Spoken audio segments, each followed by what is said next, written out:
Dinosaur king, अगर आप इसकी पूरी सीरीज को देख लेते तो आपको डेफिनेटली इसकी एनिमे सीरीज से प्यार हो जाएगा, क्योंकि स्टोरी के अंदर action, love, drama, comedy, suspense, thriller को इतनी अच्छी तरह से पोर्ट्रेल किया गया है कि आप उसकी डेफिनेटली आप उस एनिमे सीरीज के प्यार में पड़ जाओगे। लेकिन फिर भी इसकी एनिमे सीरीज इतनी अच्छी चलने के बाद भी और इतने फैंस बनने के बाद भी इसकी एनिमे सीरीज को क्यों बंद कर दिया गया, और क्या फ्यूचर में हमें इसकी एनिमे सीरीज देखने को मिलेगी या नहीं, इसके बारे में हम इस वीडियो के अंदर बात करने वाले हैं। तो सबसे पहले मैं आपको डायनासोर किंग की थोड़ी हिस्ट्री के बारे में बता देता हूँ। डायनासोर किंग की पहले एक आर्केड गेम आई थी, तो उसकी गेम की इंस्पिरेशन ली गई थी मुशिकेन से। मुशिकेन भी एक दूसरी आर्केड गेम थी जिसके अंदर बीटल्स की फाइट की जाती थी, और डायनासोर किंग की आर्केड गेम के अंदर वो डायनासोर्स की फाइट करते थे।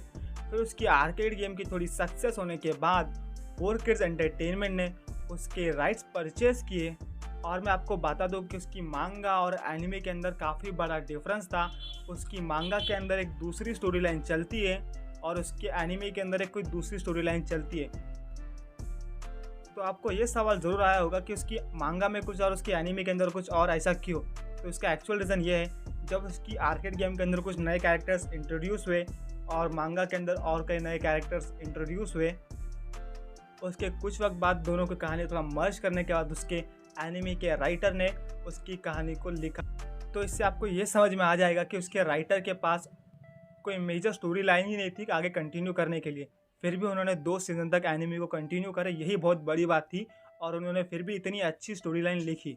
और मैं आपको बता दूं कि डायनासोर किंग के एनिमे को निकालने का एक ही मेजर मकसद था। 4Kids एंटरटेनमेंट ने जो डायनासोर किंग के मर्चेंडाइज टॉयज बनाया उसको सेल करने के लिए, और किसी भी ऐसी एनिमे का मेजर मकसद यही होता है कि वो कुछ थोड़ा फैंडम बना ले, उसके बाद उसके जो मर्चेंडाइज है उसे सेल किया जाए। इसलिए कई सारे एनिमेस को बनाया जाता है, लाइक मॉनसूनो जैसे एनिमेस को भी इसीलिए बनाया गया था ताकि उसके टॉयज और उसके मर्चेंडाइज सेल करे जा सके। तो सब कुछ ठीक ठाक चलने के बाद भी 2012 के अंदर एंटरटेनमेंट बंद हो गया। तो इसके अंदर मैं आपको एक चीज़ क्लियर करना चाहता हूँ, 2008 के अंदर डायनासोर किंग की एनिमे और मांगा खत्म हो गई, ठीक है। 2008-9 इसके आसपास डायनासोर किंग की एनिमे खत्म हो गई। तो 2012 को जाके उनकी जो प्रोडक्शन हाउस था, जो डायनासोर किंग के राइट्स जिनके पास थे, 4Kids एंटरटेनमेंट, वो जाके बंद हुई। इससे हमको ये समझ में आता है कि मैक्सिमम 4 से 3 साल के बाद भी उन्होंने कोई सीज़न नहीं निकाली। इसका ये मतलब हो सकता है कि उनके पास कोई स्टोरी लाइन ही आगे नहीं थी उसे बढ़ाने के लिए, और उनका कोई प्लान ही नहीं था कि कहानी को और आगे बढ़ाए। और इसका एक और आंसर हो सकता है कि डायनासोर किंग की एनिमे क्यों बंद हुई। शायद से उनको पैसे नहीं मिल रहे होंगे, वो पैसा जनरेट नहीं कर पा रहे होंगे डायनासोर किंग की एनिमे सीरीज से, इसलिए उन्होंने शायद से इस एनिमे सीरीज को बंद कर दिया। तो इसके 2 मेजर रीज़न हो सकते हैं। पहला एक कि उनके पास कोई स्टोरी लाइन नहीं थी आगे बढ़ाने के लिए, और तुम फिर भी सोचो किसी बंदे के पास स्टोरी लाइन नहीं थी लिखने के लिए, फिर भी उसने 2 सीजन तक उसको बढ़ाया और उसकी एक सेटिस्फैक्शन वाली एंडिंग दी, यही एक बहुत बड़ी बात है। दूसरा जो मैंने कहा, वो पैसा जनरेट नहीं कर पा रहे होंगे, इसलिए उन्होंने डायनासोर किंग के एनिमे सीरीज को बंद कर दिया। तो अब हम बात कर लेते हैं डायनासोर किंग के राइट्स किसके पास है। तो देखो, डायनासोर किंग का ओनर था 4Kids एंटरटेनमेंट और सेगा कंपनी, और सेगा कंपनी वही है जिन्होंने डायनासोर किंग की आर्केड गेम बनाई थी। और मैं तुम्हें एक चीज़ बता दूं, जो सेगा कंपनी है जिन्होंने डायनासोर किंग की आर्केड गेम बनाई थी, वो अभी बंद हो चुकी है और उन्होंने अपने आप को किसी और आर्केड गेम को बेच दिया। एक और चीज़ की, अभी जापान के अंदर आर्केड गेम्स की सेलिंग बंद कर दी गई और उसके ऊपर आर्केड गेम के शॉप्स को भी सेल डाउन कर दिया गया। इसलिए मुझे तो नहीं लगता कि अभी सेगा कंपनी के पास उसके राइट्स होने के बाद भी कोई फ़ायदा नहीं है। तो अब बात कर लेते हैं 4Kids एंटरटेनमेंट के बारे में। तो अगर हम 4license.com कॉर्पोरेशन की बात मान लें, 4Kids एंटरटेनमेंट का ये एक सक्सेसर है, उनके हिसाब से अभी भी डायनासोर किंग के राइट्स 4Kids एंटरटेनमेंट के पास है, यानी अभी भी एक गुंजाइश है। बट अभी तुम सोच रहे होंगे 4Kids एंटरटेनमेंट तो 2012 को बंद हो गई।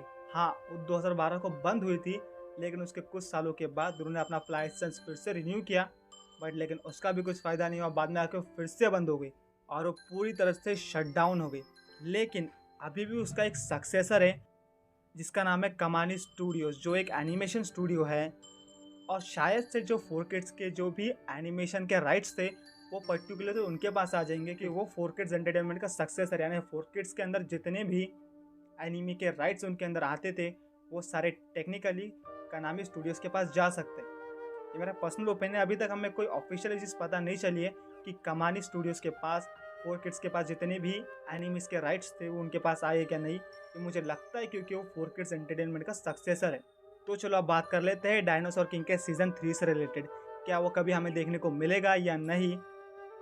तो इसके बारे में हम डिटेल में बात करने से पहले मैं आपको कुछ फेक यूट्यूबर्स के बारे में बताना चाहता हूँ, जो आपको कहते होंगे कि हमें डायनासोर किंग का सीज़न 3 2025 के आसपास देखने को मिलेगा, उसका भी हमें कोई अपडेट जल्दी ही देखने को मिलेगी। तो भाई तुम उस बंदे की बात पे यकीन मत करो जो आपको कह रहा है कि डायनासोर किंग का सीज़न 3 2025 तक आएगा।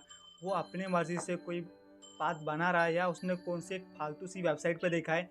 मुझे भी ऐसे कई वेबसाइट्स मिले थे जिसके अंदर हमें डायनासोर किंग के सीज़न 3 के बारे में कई सारे बातें पता चलती है, बट वो वेबसाइट पूरी तरह से फेक है। और मैं आपको ये रिकमेंड करना चाहूँगा कि आपको उन वेबसाइट्स की बातें नहीं माननी चाहिए, क्योंकि वो पूरी तरह से फेक होते हैं। और मैं आपको कहना चाहूँगा कि आप उस फेक यूट्यूबर की बात भी नहीं मानिए।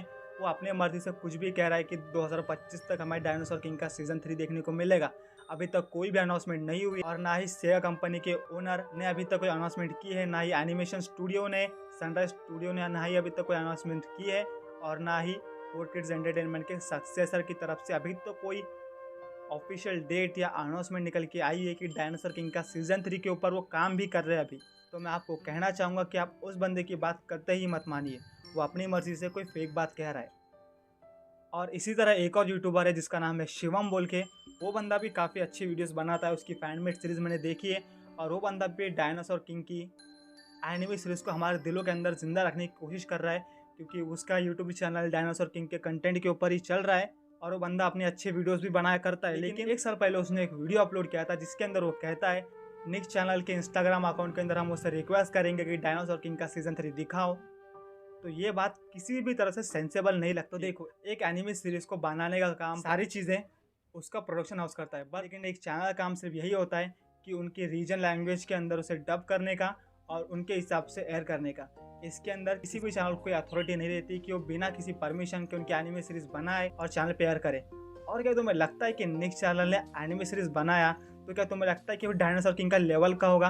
तुमने देखा नहीं सोनी चैनल ने मिलकर निंजा हथौड़ी का क्या हाल कर दिया है, पूरे ब्राइट्स कलर्स एकदम फालतू।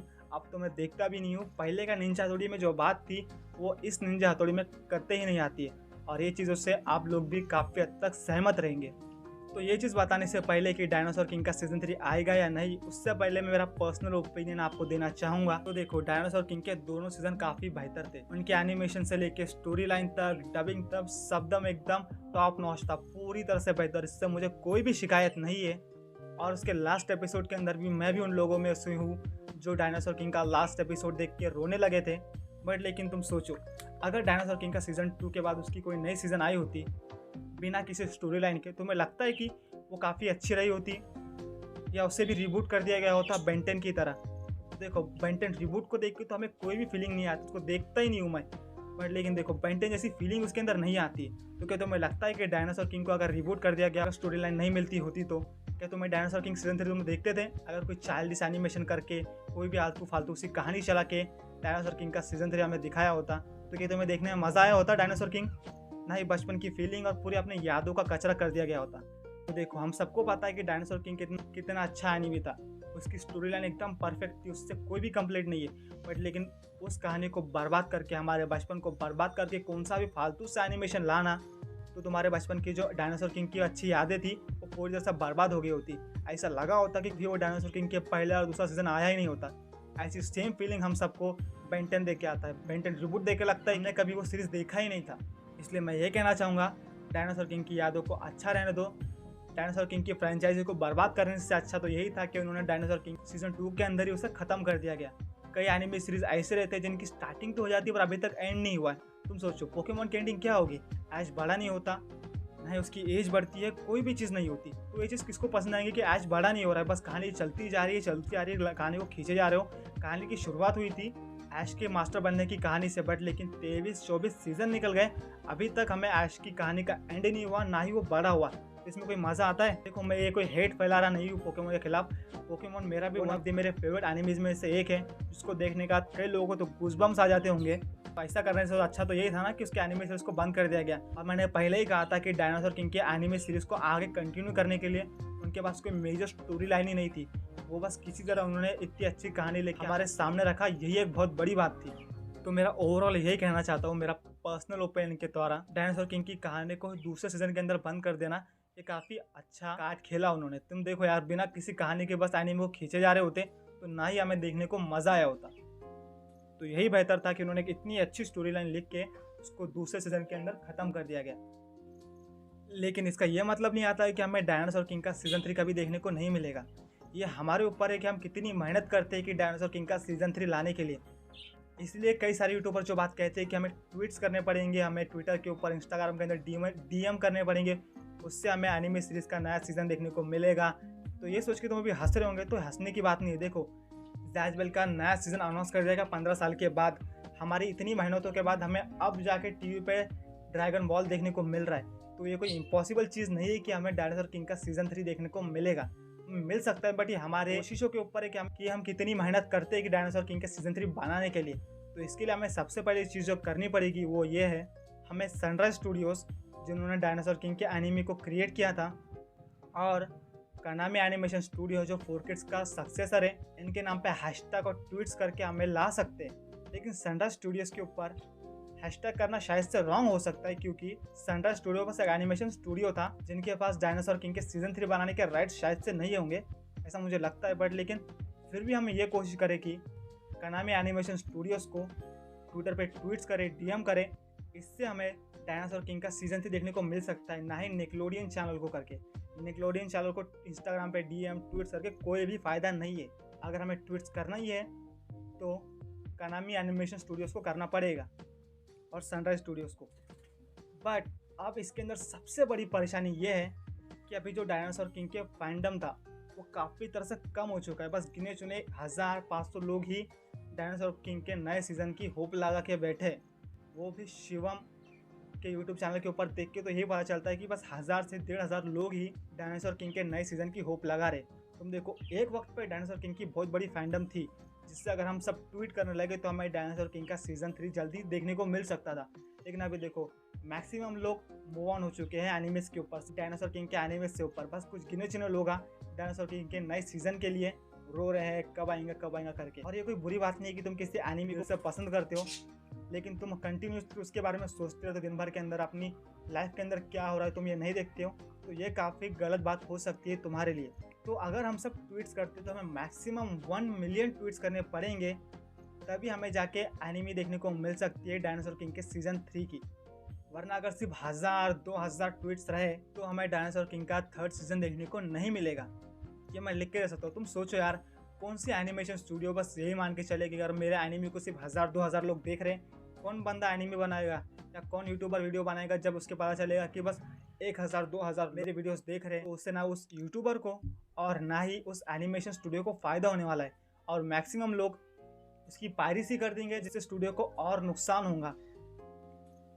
तो इसीलिए मुझे लगता है अगर 1 मिलियन ट्वीट्स रहे तभी हमें डायनासोर किंग की एनिमे सीरीज देखने को मिलेगी, वरना नहीं। और ये कोई इम्पॉसिबल चीज़ नहीं कि हमारे इंडिया की तरफ से हमें 7 मिलियन ट्वीट्स देखने को मिल सकते हैं। मैंने डायनासोर किंग का एक एपिसोड देखा था यूट्यूब के ऊपर, जिसके 7+ मिलियन व्यूज़ है। तो अगर उन 7+ मिलियन व्यूअर्स में से 1 मिलियन लोगों ने भी ट्वीट्स किए तो डेफिनेटली मैं कह सकता हूँ हमें डायनासोर किंग का 3rd सीज़न देखने को मिलेगा, वरना हमें डायनासोर किंग का सीज़न 3 देखने को नहीं मिल सकता। इसलिए मैं आपको कहना चाहूँगा, इस वीडियो को आप शेयर करो, वरना अपने दोस्तों को बताओ जिन्होंने भी अपने कभी बचपन के अंदर डायनासोर किंग देखा है, तो वो लोग भी ट्वीट्स करें। इससे हमें डायनासोर किंग का 3rd सीज़न देखने को मिल सकता है। और ओवरऑल मैं ये कहना चाहूँगा, अगर डायनासोर किंग का सीज़न 3 चाहिए तो कम से कम 1 मिलियन व्यूज़ हम सबको करना पड़ेगा।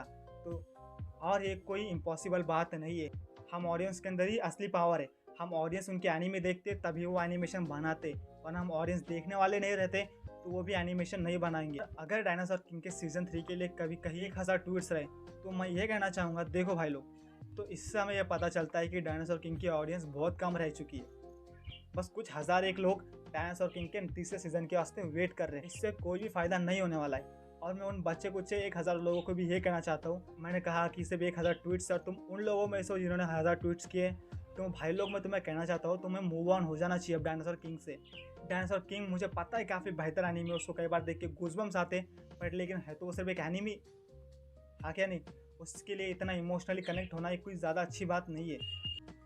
लेकिन देखो, अगर तुम सिर्फ 1000 ही लोग हो तो तुम्हें मूव ऑन हो जाना चाहिए, दूसरे किसी एनिमेस के ऊपर, अपनी लाइफ के ऊपर चीज़ें करनी चाहिए कुछ, वरना तुम बस समय की बर्बादी कर रहे हो एनिमे को लेके। और मैं तुम्हें कहना चाहता हूँ अब जाके यूट्यूब पे प्लीज़ डायनासोर किंग के और एपिसोड मत देखो पुराने वाले, उससे ना ही कोई फ़ायदा होगा। अगर तुम्हें देखना है दूसरे एनीमे को, दूसरे शोज़ देखो, मैं तुम्हें रिकमेंड करूँगा एक वीडियो के अंदर कि मरने से पहले ज़िंदगी में एक बार ये एनिमेशन ज़रूर देखना चाहिए। भला है कि तुम उस एनीमे से मूव ऑन हो जाओ, जिससे तुम्हारी ज़िंदगी में काफ़ी चीज़ें अच्छी रहेगी। तुमको दूसरे एनीमेज देखो, अटैक ऑन टाइटन, इतने बेहतर एनीमेज है डायनासोर किंग से भी। इसलिए आखिरी बार कह रहा हूँ, मूव ऑन हो जाओ, इसके अंदर तुम्हारा ही भला है। डायनासोर किंग के सीज़न 3 के होते रहना ये कोई अच्छी बात नहीं है इंसानों के लिए। तो मेरा आखिरी कंक्लूजन यही है, अगर डायनासोर किंग का सीज़न 3 चाहिए तो 1 मिलियन व्यूज़ करो, वरना मूव ऑन हो जाओ डायनासोर किंग के एनीमे से। इसके अंदर हमारा कोई फ़ायदा नहीं है। और मैं उस यूट्यूबर शिवम को कहना चाहूँगा, देख भाई, अगर तेरी ऑडियंस अब नहीं बढ़ती है तो तुझे भी एनीमे सीरीज से रिलेटेड वीडियोस नहीं बनाने चाहिए। इसके अंदर तेरा चैनल भी कोई ग्रो नहीं होने वाला है। मुझे पता है, मैं खुद अभी 200 सब्सक्राइबर्स के ऊपर बैठा हूँ और तू समझ जा जल्दी। और तेरे पास 9000 के ऑडियंस है, 9000 सब्सक्राइबर्स के ऑडियंस है, जिससे तेरा ही भला होगा। तू अपना कंटेंट मूव ऑन कर ले, किसी और एनीमे के ऊपर वीडियो बना, इसके अंदर तेरा ही भला है। तो चलो अब बढ़ते हैं हमारे हमेशा की Q&A की सीरीज़ की तरफ। तो मैंने लास्ट वीडियो के अंदर डोरेमोन की एक मूवी का बैकग्राउंड म्यूजिक प्ले किया था और उसके 2 राइट आंसर आए अभी तक। पहला राइट आंसर जिस बंदे ने दिया है उसका नाम है गैलेक्टिक कोर, उसके अकाउंट का नाम, और दूसरा बंदा है आलोक सिंह। तो कॉन्ग्रेचुलेशन भाई लोग, आप दोनों ने अभी तक एकदम राइट आंसर दिया है। लगता है मेरी ऑडियंस के अंदर डोरेमोन की कोई बड़ी फैंडम नहीं है। तो हमारा आज का सवाल ये है, पावर रेंजर्स की सीरीज़ के अंदर किस पावर रेंजर का सबसे ज़्यादा बार कलर चेंज किया गया है? Option 1 mighty morphing red ranger Tommy Oliver, option 2 power rangers mega force yellow ranger. जो भी हमेशा की तरह सबसे पहले राइट आंसर देगा उसे मैं अपने अगले वीडियो के अंदर शॉर्ट आउट दूंगा। तो भाई लोग, अगर आपको ये वीडियो पसंद आया तो वीडियो को लाइक करो, चैनल पे नहीं हो तो डू सब्सक्राइब। हम ऐसे ही एनिमे से रिलेटेड वीडियोस बनाते रहते हैं। और अगर आपको वीडियो कैसा लगा है कमेंट बॉक्स में मुझे बता सकते हैं। और कोई सवाल गाली कुछ भी मुझे देना होगा तो कमेंट बॉक्स खाली पड़ा है, कमेंट बॉक्स को। मैं आपसे मिलूंगा अगले वीडियो के अंदर। तब तक के लिए जय हिंद, वंदे मातरम।